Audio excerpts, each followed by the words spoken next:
Bismillahirrahmanirrahim. Wassalamualaikum warahmatullahi wabarakatuh. Perkenalkan, nama saya Jawahirul Ahmad Al-Ubaidi, NIM E93219093.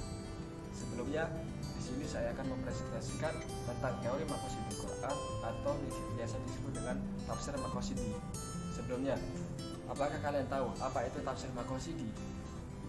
Baik, kita akan bahas satu persatu. Pertama, tafsir maqasidi. Apa sih tafsir maqasidi itu? Nah, tafsir maqasidi atau biasa kita sebut dengan maqasidul Quran ialah tafsir yang berorientasi kepada tujuan utama Al-Quran atau mungkin makna yang terkandung dalam ayat-ayat Al-Quran.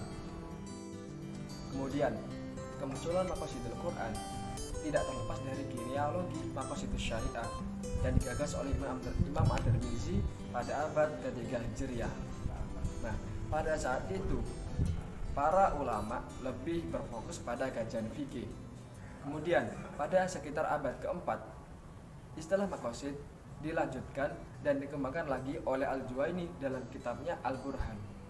Walaupun beliau tidak berpartisipasi dalam berkembangnya maqasidul Quran sendiri, akan tetapi beliau juga menginisiasi istilah maqasid dalam Al-Quran.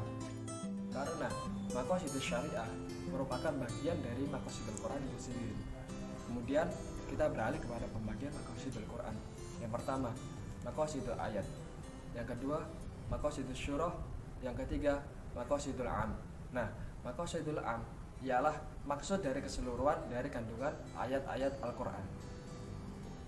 Sebagaimana yang telah dijelaskan sebelumnya, paradigma tafsir maqasidi ialah paradigma baru dalam wacana tafsir Al-Quran.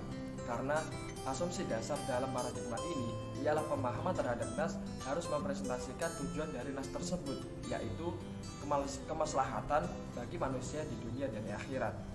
Oleh karena itu, bagi mufassir ataupun orang yang menafsirkan harus bisa menemukan atau mengemukakan hikmah-hikmah yang terkandung dalam ayat-ayat Al-Quran, sehingga ayat Al-Quran ataupun makna yang terkandung di dalamnya bisa menjadi lebih aplikatif dan dinamis. Adapun langkah-langkah menggunakan metode ini ialah sebagai berikut. Pertama, analisis kebahasaan, yaitu para mufassir ataupun orang yang menafsirkan Al-Quran harus menganalisis bahasa yang terkandung dalam teks Al-Quran. Kemudian meliputi apa saja, yaitu konteks, bahasa, ataupun keterkaitan ayat dengan yang lainnya. Bahkan Asy-Syatibi menambahkan, pada tahap ini ialah syarat mutlak dalam memahami nas Al-Quran ataupun bahasa dalam ayat tersebut. Karena pola penyampaian bahasa Arab berbeda dengan pola penyampaian bahasa yang lain. Yang kedua, yaitu identifikasi makna ayat. Nah, pada tahap ini identifikasi ditujukan untuk menemukan makna yang terkandung dalam ayat tersebut. Nah, pada tahap ini bisa menggunakan sisi historis terhadap turunnya suatu ayat. Kemudian yang ketiga, eksplorasi maqasidus syariah. Nah, pada tahap ini mufassir tidak hanya berhenti pada penggalian makna yang berdasarkan pewahyuan Al-Quran, akan tetapi juga mengedepankan sisi konteks ataupun tujuan dari syariat tersebut. Kemudian yang keempat, yaitu identifikasi makna ayat. Nah, pada tahap ini, tahap yang terakhir, apabila makna ayat yang sudah tersingkap, maka akan direfleksikan dengan kontekstual ayat yang akan diterapkan. Akan tetapi, pada kontekstual ini harus memahami batas-batas yang harus dijaga.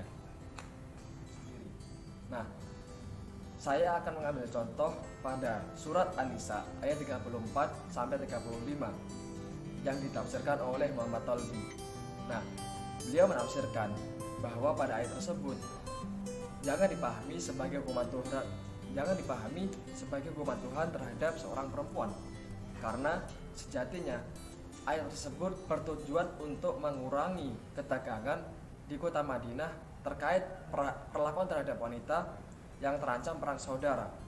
Ia juga menambahkan bahwa ayat 34 dan juga 35 turun di kota Madinah sekitar abad ketiga Hijriah dengan kompleksitas politiknya.